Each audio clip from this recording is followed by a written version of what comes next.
Good day, everyone. This is Nick Katko from BMA, and welcome to today's webinar, where we're going to talk about how do you actually get rid of standard costing in your company. The first thing I'd like to do is the technical check. If you can, a few of you respond in the question panel. Can you see me? Can you hear me? Can you see the presentation?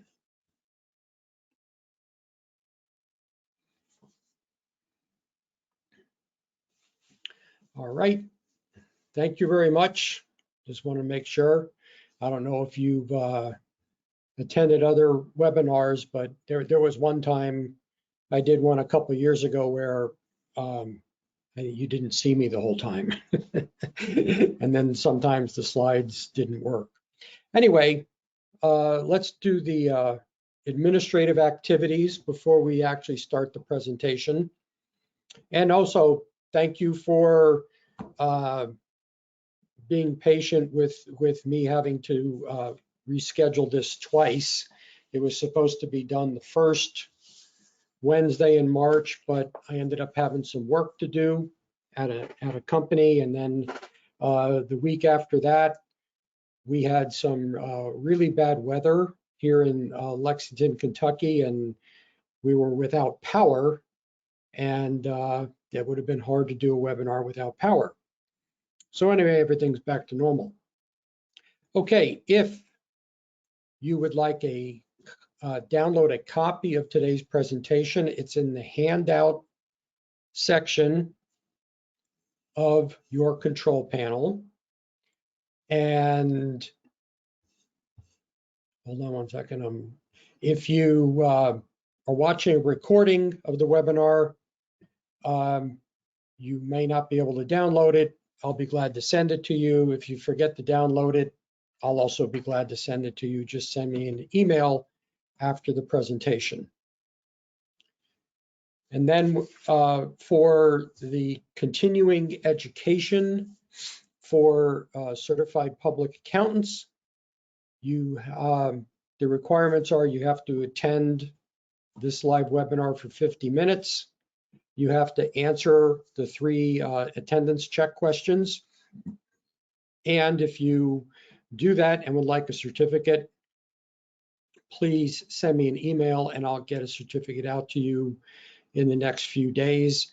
If you're not a certified public accountant and you'd still like a certificate of attendance, I'll be glad to send anyone one of those certificates. All right, so that takes care of the administrative pieces. Let's review what we're going to be talking about today.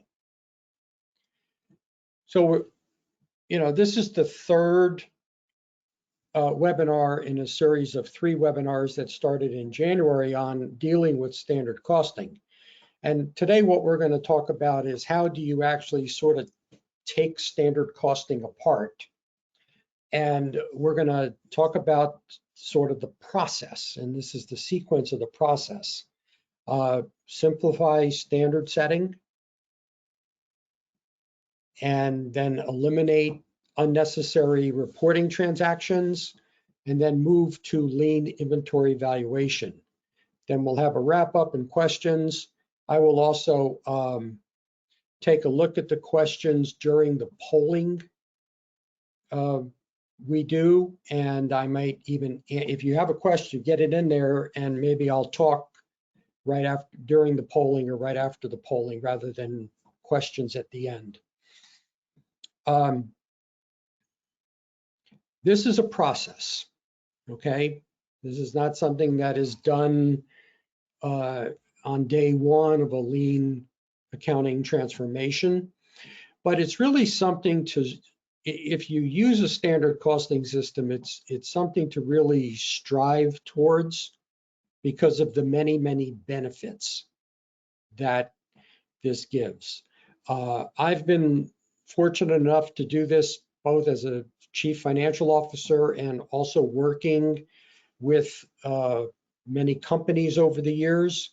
It is possible to do it, and it's really very company specific, okay?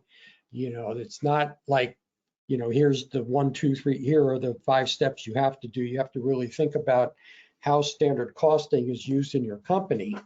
And so let's do a quick review of this. I wish I had a different analogy of this because it's almost like more of a spider web. The many tentacles of standard costing system in a company. It impacts the role. If you start at the top, it's primarily used for inventory valuation, but it influences production reporting in the ERP system. Obviously, you have to set the standards.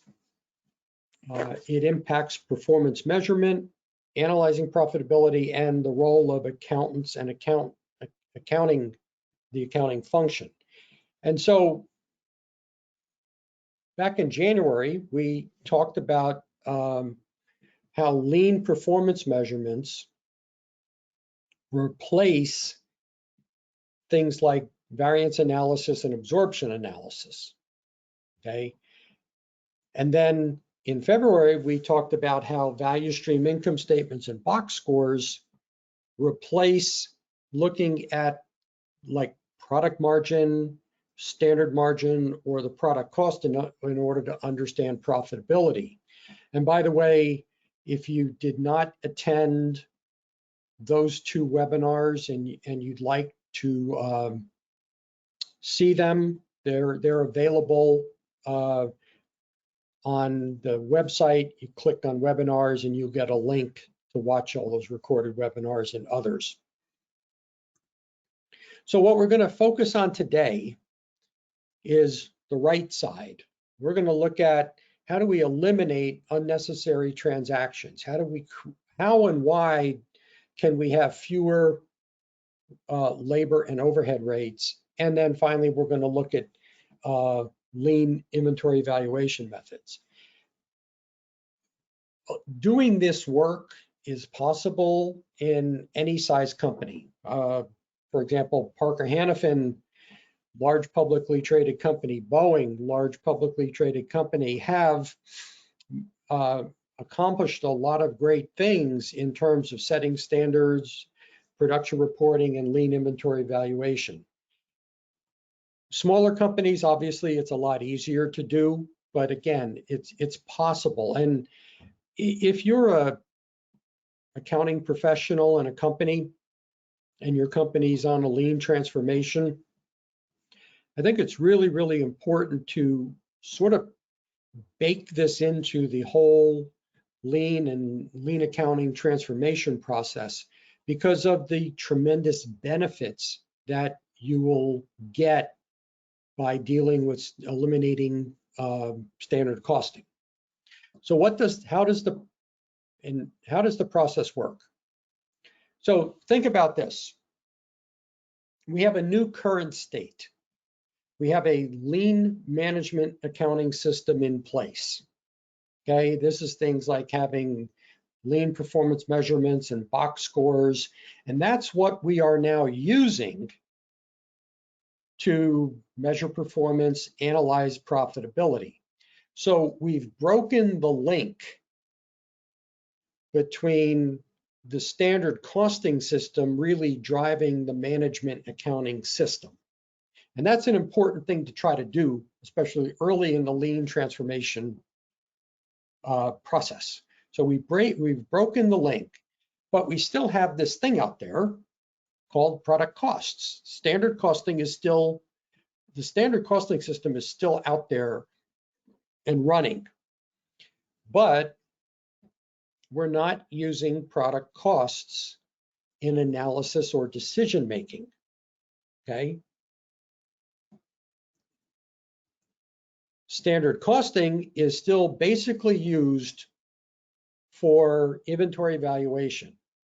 And so what we have is we have an opportunity to, I would say, tweak the standard costing system to continue to value inventory in total, but not worry about every single product cost, okay?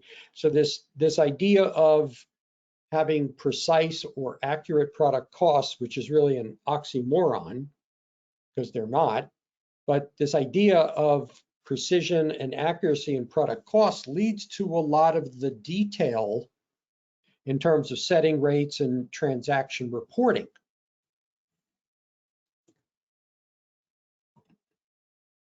And so if you think about eliminating standard costing as sort of a continuous improvement activity, we don't need the detailed rates. We don't need all these transactions. And lean inventory evaluation is now possible.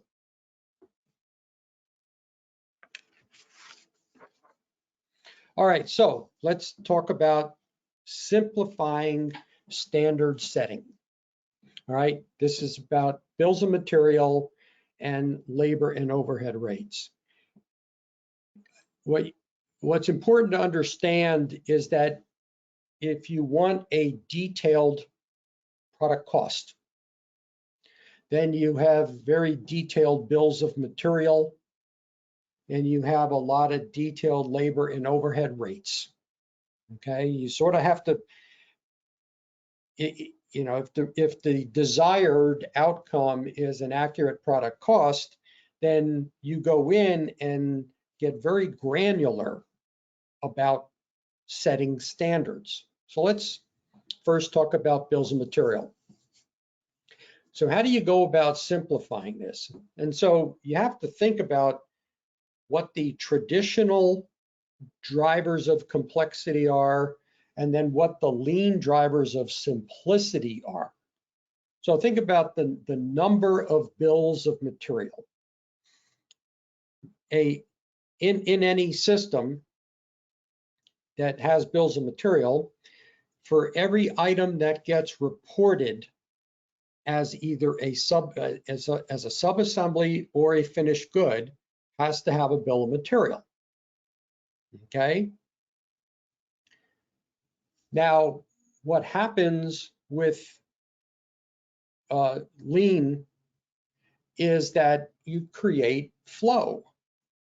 So these sub-assemblies, which in the past may have been produced and stocked independent of the production of the finished goods, now there's more coordination of building the sub-assemblies and then the finished goods more in a single piece flow fashion. So if that's the case, you can base the bill of material just on the finished good.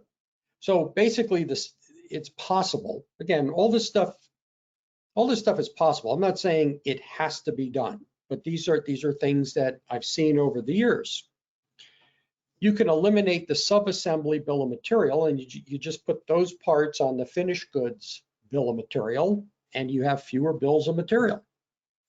And even if, understand this, even if the subassembly stays in stock for a short period of time, you might still be able to do this, okay, especially if you have a visual system. So the number of parts on the bill of material and the line items. So the traditional driver of complexity is MRP, okay, where MRP is driving purchasing requirements and also trying to control inventory using your ERP system. So you sort of put every single possible item on MRP or on the bill of material, basically so MRP can tell purchasing when to buy something, okay? Now, if you have pull systems in place and you have visual control of inventory, you really don't need MRP at that level of detail. MRP is still good for planning purposes, but in order to say what do we need to buy, you have signals, okay? So you can reduce some items on your bill of material, especially things like liquids, powders, small items, paint, okay, where when you use those items, it says how much paint do you have to use on this part? It's pretty much an estimate, okay? And so you can make some of these items just consumable supplies, which in some ERP systems is an option. The quantity per assembly. So how many do we use of each part? How much of each part do we use on this bill of material? Now, this can get very granular for costing and purchasing purposes. For example, on quantity per assembly, you might factor in a yield rate, okay? Again, because you want MRP to tell you when to buy something. But again, if you have another system in place in terms of visual control, then all you need to do is put in the actual quantity based on the product design. And finally, the cost of the material. So, standard costing and variance analysis, you want to try to get that standard. And then there's still companies out there today that look at purchase price variance. Okay, that's fine. Now, sometimes material prices are fairly stable. Some of you and other companies realized, especially over the past few years with supply chain issues, that the costs are even for formerly stable products, the costs are changing rather rapidly, which, what should the standard be gets to be difficult to figure out. So you can use average cost or just simply the last price paid. So these are opportunities, again, to simplify. So, just to summarize this, look at finished goods or bills of materials for finished goods only. Now, if you make custom products, that, building, you end up having like a large quantity of bills of material. So maybe you can look in your system and there could be configurable bills of material, which you basically build it. You could let the system build it at the end because you're only going to use it once, okay? The line items, purchased items and sub-assemblies. As I mentioned a couple minutes ago, look at what's on that bill of material. If you have liquids, if you have small items like nuts and bolts and stuff that are not worth anything, turn them into supplies. Okay, you can eliminate sub-assemblies also. Like I'm working at one company where packaging materials are on the bill of material. But the fact of the matter is that it's possible to use maybe a few types of packaging materials for any item, not just, one specific set of packaging materials. And so what you have is you have the people that are doing the packing the materials for shipment, packing the finished products for shipment. They're pulling what they have to pull to get the shipment out the door, but it's not what's on the bill of material, and that leads to cycle counting and inventory adjustments. Quantity per assembly, as I mentioned, actual quantity used. And the unit price, okay? Last price paid, average cost. Sometimes this is just a simple switch in your ERP system. I worked at one company last year where their prices were really they were buying a lot of steel, so you can imagine how the prices were moving. And we talked about this, and they went into their ERP system, and they just basically said, okay, yeah, we're going to change it from standard to last price paid, and that helped people who were trying to prepare quotes understand what is the real cost of the materials. Before that, everybody would look at the standard, but they knew that the standard wasn't right, So what they did is they'd have to ask, well, okay, that's the standard, but what's the real cost? So let's move to the other piece, which is the labor and the overhead rates.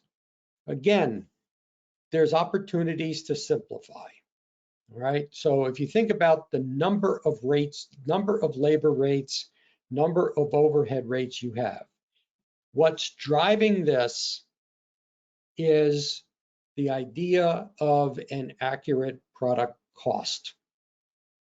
And as you know, your ERP systems can handle as many rates as possible, okay? As many rates as you want.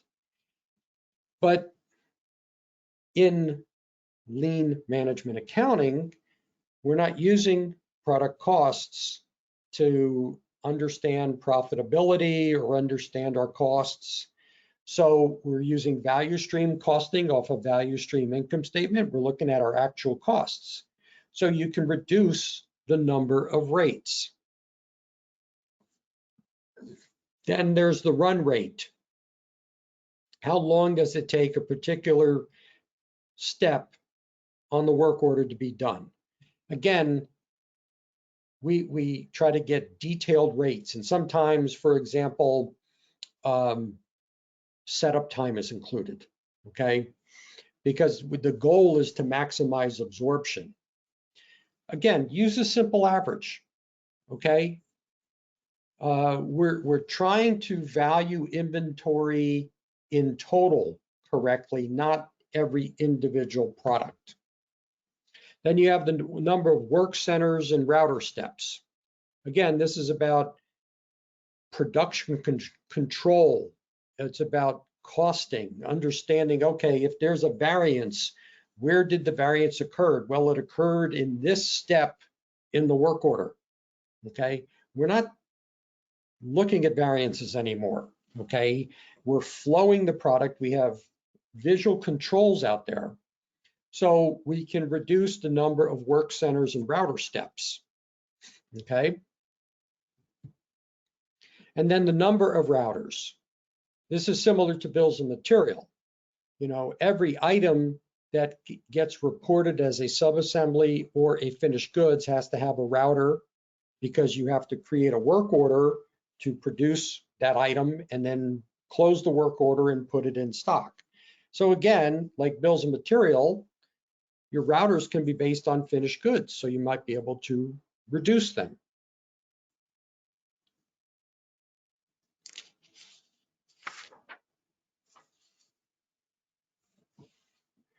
So again, finished goods only for routers, okay? The router line items, okay? The idea of sort of the router line items or the work centers. Can you have a one-step router? Make the product, okay? And maybe you just, for every different process, you just have one step, make the product. Why? You don't need all of those steps. You don't need, if maybe the production process goes through 5 steps, we're not concerned about where the product is, because we have visual controls in place. So just make the product, one work center. Then the run rates, okay? Just the average cycle time, especially if you have value stream maps. You're not concerned with setup time or maximizing absorption. I know, that those are fields typically in most ERP systems which you can use, okay? But why do we need them? Okay, we're managing setup time differently, and we're not trying to maximize absorption. The idea is when you include setup time, you get credit for absorbing overhead during setup. And finally, the rate setting. Minimize the rates. Can you have one labor rate and one overhead rate per manufacturing facility? A good example of this is Boeing.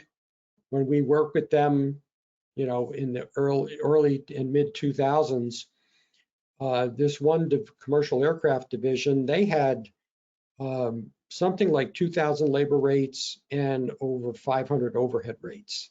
And just through some rational thinking, they reduced that. I think they ended up with like 50 labor rates and about 75 overhead rates.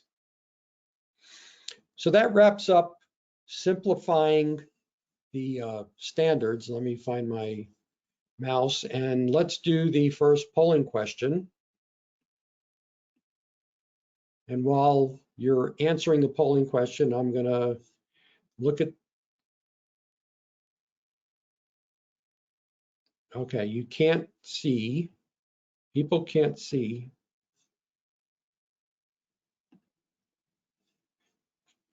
Can you see the PowerPoint now?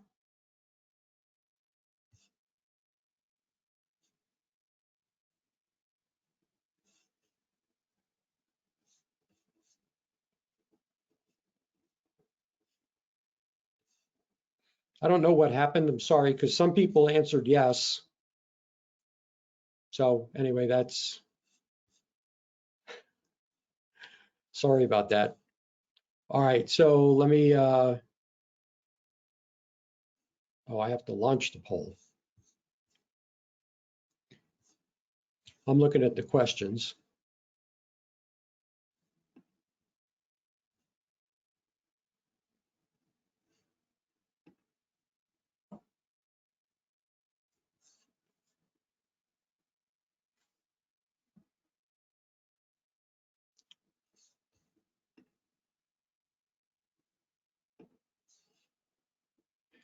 Alrighty, I'm going to close the poll.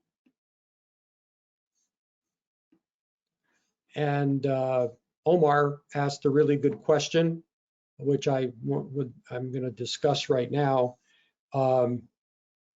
He said his company, they use a lot of resin, virgin and regrind and pellets. And, you know, the price changes. It's a commodity because it's based on the price of oil. And he says that the standard is a reference.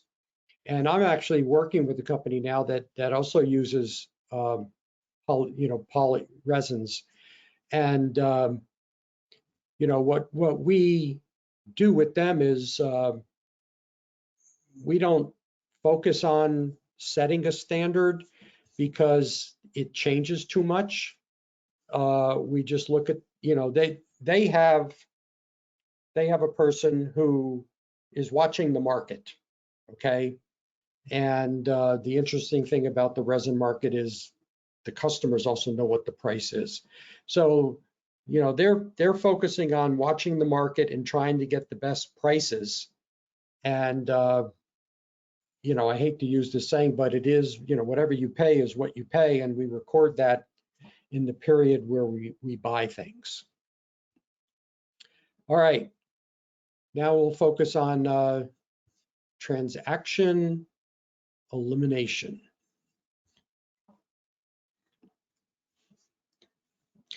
So now we're going to look at the ERP system, okay, and how it is sort of configured. The interesting thing about ERP systems is they're sort of information beasts. They will collect as much information as you want. And you know, when you're configuring it, you can configure it at whatever level of detail you want. And what it typically looks like in traditional manufacturing is something like this. And this is like a little, it looks like an eye chart, you know. And looking from the top down, I'm not going to explain everything, but everything, the shaded circles, those are all the outcomes of transaction reporting. So, you know, you build your routings, you build your parts, you build your bill of material. They sort of get funneled into MRP and scheduling. And so now you have sort of and then there's in the scheduling, there's reviewing, okay? Checking quantities on hand. On the purchasing side, it's about sort of telling purchasing what to buy. and sometimes even just issuing the purchase orders automatically. And then in production, you have where you're not lean, so you sort of have every work center sort of operating independently. So they need a work order to know what to do. And on the work orders, you have to you're tracking actual quantity.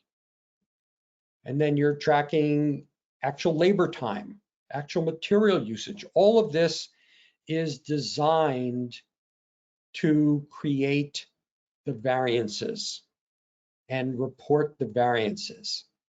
And then you have lots of inventory.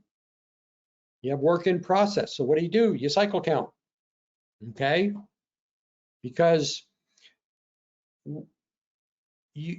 what's really going on here, and this is what's hard to, sometimes it's hard to grasp.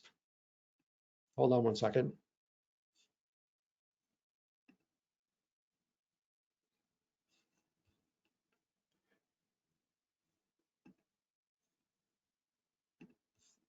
I was just looking at the questions. Well, what's hard to grasp is that you have the continuous nature of manufacturing. Okay, so the material is moving. You're always receiving material. You're issuing material. The material is moving through the process. It's very difficult for the transactions to keep up with the flow of material. So at any point in time, you might look at the quantity on hand or the quantity in WIP, but that doesn't mean it is exactly correct. Like one company that I work at, they're using a lot of paper on the shop floor.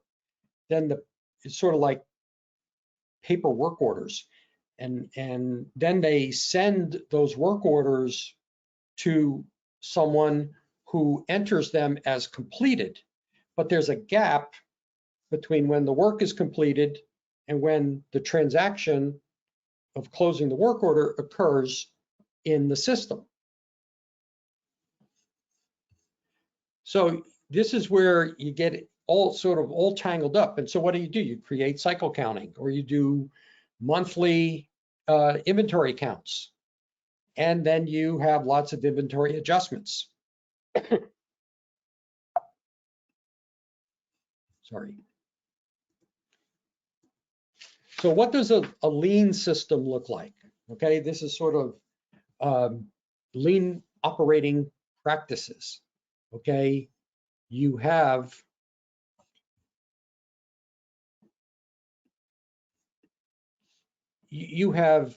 daily cell measures of schedule attainment and quality. You have standard work in each step of the process. You have Gemba walks.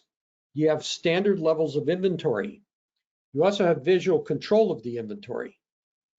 And so what you get is a lot of the visual nature of this work is better than the transactions. So now you have the opportunity to eliminate transactions. And this primarily, but not solely, relates to work orders. Okay? Now, it's important to understand here that these lean practices need to be in place before you start eliminating the transaction, okay? So you're going from transactional control, which has a lot of weaknesses, to visual controls, which is a whole lot more accurate because you see the material. You have standard quantities of material. If there's no material available, you know that. You don't have to go look in a system to tell you that. So with these lean controls in place, you have the opportunity to reduce work order transactions. So here are some things you can do. Well, before I get to those things, I want to explain the purpose of the work order, okay? In an ERP system, the work order takes the raw materials out of stock. It puts them, while the work order is open, they're in work in process. Then you close the work order and they become finished goods that you can then ship. That's really what a work order does. Okay, now it can do a lot of other things. Okay, like detailed reporting. Sometimes there's work instructions on work orders, but if you just stick to this, it's converting the raw materials in the ERP system to finished goods. That's what we want it to do, and we want to stop using it for other things. So for example, reporting actual to a work order. The only thing that reporting actual does to a work order is create the variance, because the work order is working off whatever the standards are, whatever the rates are. Okay, and so we don't need variances, so stop reporting actual. And that's something simple that can be done. I actually did that even before we became a lean company at Bullard. I got together with the IT people and some production people, and we figured out we'll just stop reporting actual, and there was no financial impact. The variances just went away, made life easier. Backflushing, okay? This is where if you can't reduce the number of work centers on the routing, the number of steps on the routing, you can report only at certain steps. I'm going to show you an example of that in a second. Or you might be able to actually reduce the router steps and the number of work centers. Okay, the idea is, as few as possible router steps. You can also decrease the number of work orders, which we talked about earlier. Okay, fewer sub-assemblies. So there's lots of opportunities here. And here's what backflushing looks like. Okay, so let's say there's a job step reporting that there's 12 steps on a router. You got to open the work order, you got to close the work order, and then there's 10 steps in the middle of production. So what backflushing does is simply you designate certain steps where you have to report production. And then when you report production at that step, it assumes the other two steps were also completed. So for example, you open the work order, and in step 3, you report completion. It's going to automatically report completion in step 1 and step 2. And then you go to step 5, and it also does step 4. And then when you close the work order, it's going to basically report production for steps 8, 9, and 10. So if you have backflushing capabilities in your company and you're not using them, I highly recommend that you use them. So material control in ERP systems. Why do we want all this control? One, I've mentioned a few times, determine purchasing requirements. But if we have, excuse me, if we have pull systems in place and visual controls, we don't need ERP, we don't need MRP to tell us what to buy. We know what to buy. Determine what orders to ship. Okay. A lot of this has to do with expediting. So you got to get the items into finished goods. You got to allocate the finished goods. And sometimes if orders are late, well, let's ship order number 1, order number 2, rather than order number 1, because order number 2, the customer is more important, or the order is a little bit late. Where to find items and where to store items. These are the locations. Okay. If you have a lot of inventory, you probably have multiple locations for every item. And if you're taking inventory from raw material, from receiving into a stocking location, where do we put it? What you find is that with a lot of inventory, again, the movement of the material is not matching the transactions. Okay, typically the transactions are slower than the material movement. And then I'm sorry, and then there's the status of work in process and orders. You know, where is this work order? You know, okay, it's in step 6 of 12. And that's to help sometimes customer service understand, so they can, when customers call up and say, where's my order? You can tell them. So again, you know, this is the same map that we looked at last time. The visual controls limit the amount of work in process inventory. The pull system limits the amount of inventory. Supermarkets limit inventory, okay?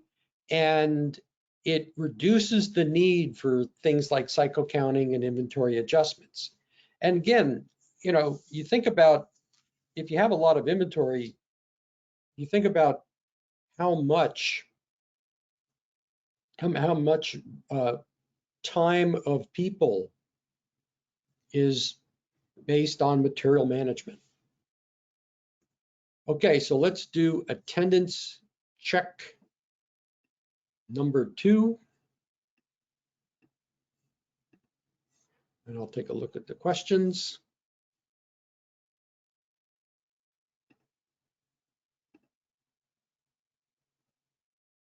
Yeah, somebody, Steve Jennings, you know, said it's better to be approximately right than precisely wrong.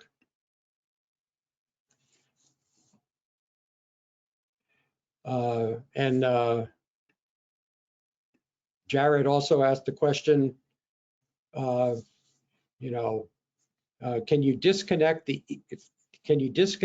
ERP from the shop floor and just run Kanban? Yeah, I think it's a complete disconnection is difficult, but I think this is where you get into, let me close the poll. And this is a really, really good question. And it's really, I would say disconnecting ERP is really about reducing transactions. I mean, you could think about this. Ideally, you would like, when it comes to material control transactions, you really want to have 2. You receive the material and you ship the product. You might have to close the work order and ship the product. Everything else in the middle is controlled through Kanban systems. Okay, now you really have to have good material control with Kanban. You also have to have flow.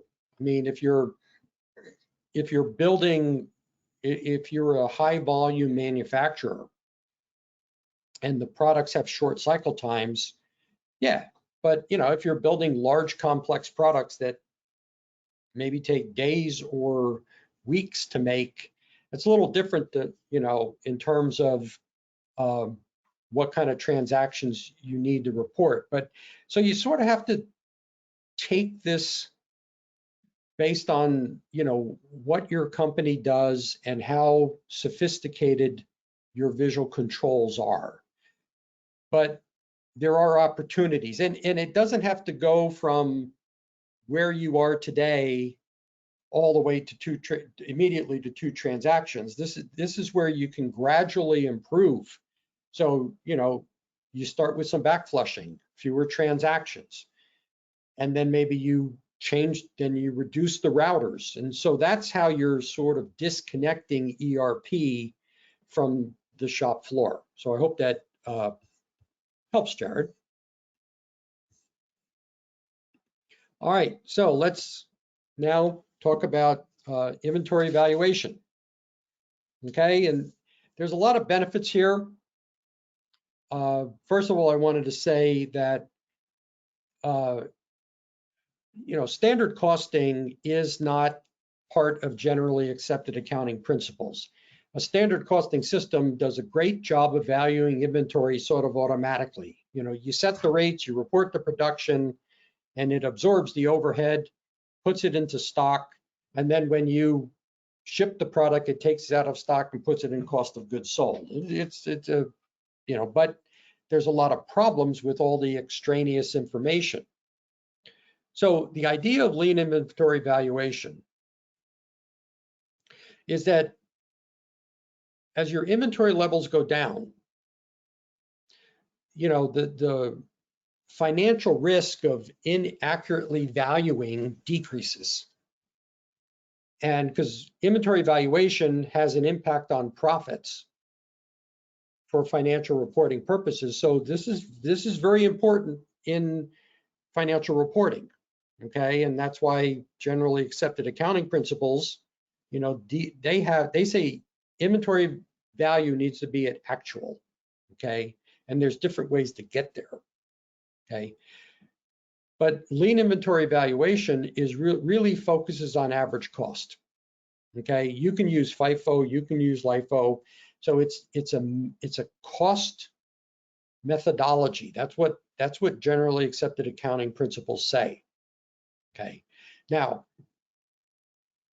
I've seen this done in large public companies. This has also been done in smaller privately held companies, but in every case, including myself doing it a few times, it has worked. And any auditor or tax preparer or CPA firm that's doing a review or a compliance or a compilation, they have always been okay with this. So let's look at the components. First of all, let's look at material. Okay, what's the value of material? What's on the balance sheet? It's quantity times the cost.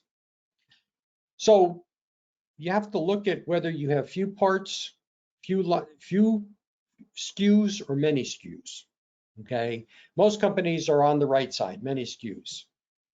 If you have few SKUs, few parts, you can do a monthly physical, and you can use the average cost per unit from the value stream income statement. But the majority of the companies have lots of SKUs. So you want to continue to track them in your ERP system, because I'll be honest, if you tried to turn off the tracking, how are you going to track quantity on hand? You don't want to create a whole lot of Excel spreadsheets, because that's even worse than an ERP system. The real key on material cost is using average cost or last price paid. Get away from standard. Okay, so now you're valuing inventory at a more accurate level rather than standard. When you're looking at the labor and overhead, which I'm calling production costs, okay, this is where the real benefit is. You think about the labor rates and the overhead rates and the run rates and all the math, all the calculations that the ERP system is doing. That's where all the complexity comes in. So basically what we're saying here with lean inventory valuation is set your labor and overhead rates to 0 and come up with an alternate method to value inventory in total. How do you capitalize the labor and overhead in total, not part by part? So you can get the actual costs from your value stream income statement, and you can capitalize the production costs with a journal entry. Now, to benefit, you set the labor and overhead rates to 0. And when you set the labor and overhead rates to 0, it actually makes all the variances and all the absorption go away on the financial statements. Now you got to get auditor buy-in, on the methodology. And like I said, every time I've done this and we've brought in the outside CPAs, they are okay with it. In fact, when I did this as a CFO at Bullard, I brought the accounting firm in and I said, we want to do this, okay? But we want you to help us come up with the method that you feel comfortable with in terms of testing. And so we practiced a couple ways to do it, and we finally came up with a simple way to do a journal entry that had a supporting spreadsheet behind it. And then they just tested the spreadsheet at the end of the year rather than testing all the labor and overhead rates. So here's just a simple example, okay? And the real key here is calculating the average cost. So here you have a value stream income statement with total production costs of $876,550, okay? You know how many units were produced in the period, 22,861. So your average production cost per unit is $38.34. So what you do is, what does the ending inventory production cost need to be on the balance sheet? Well, for raw material, so you just look at the units and multiply the units times that average rate. Raw material doesn't have any labor and overhead in it. Work in process, 3,430 units, 50% complete. So you multiply 3,430 by 50% times 3834 and you get to 65,758. Finished goods, 4,573 units multiplied by 3834. You get to 175,000. So the ending capitalized costs on the balance sheet need to be $241,098. You look at what they are currently on the balance sheet, they're $296,509. So you just have to do a journal entry where you're crediting inventory for $55,411 and you're debiting cost of goods sold for $55,411, and you're done. It is as simple as that. So to eliminate standard costing, you want to stop capitalizing labor and overhead by product. You want to create a simple method to calculate actual material cost, average price. Get rid of the standard, use average price or last price paid, and then capitalizing labor and overhead. You have to, use a best method for your company. Now you might have to try some different methods out. Okay, work with your auditors, but it's possible to do. Okay, let's do the last attendance check. See if there's any questions.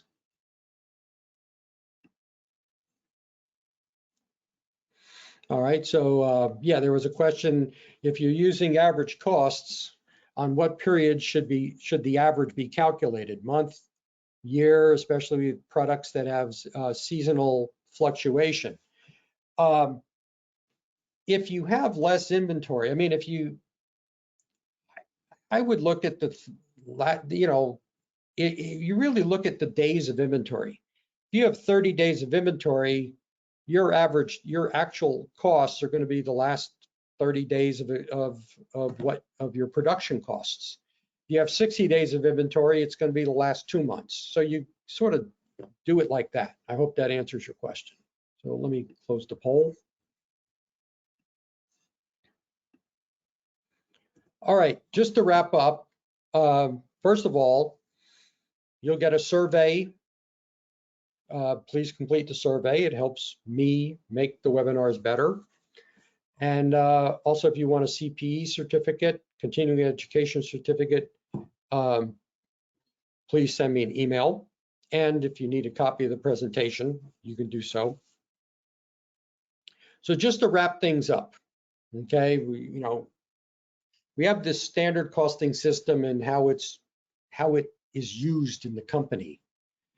So first, you commit to a lean management accounting system.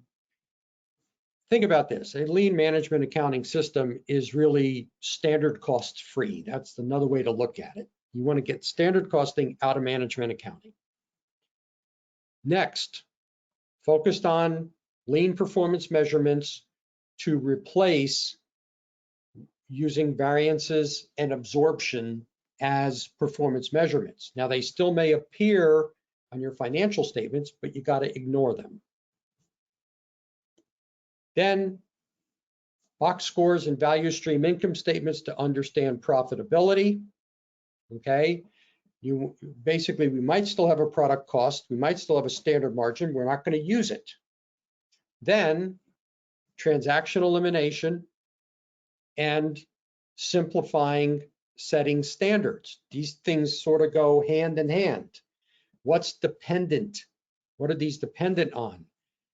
It's the maturity of your lean operating practices. So that's why if you're in the beginning stages of a lean transformation, you may not be able to eliminate transactions just yet.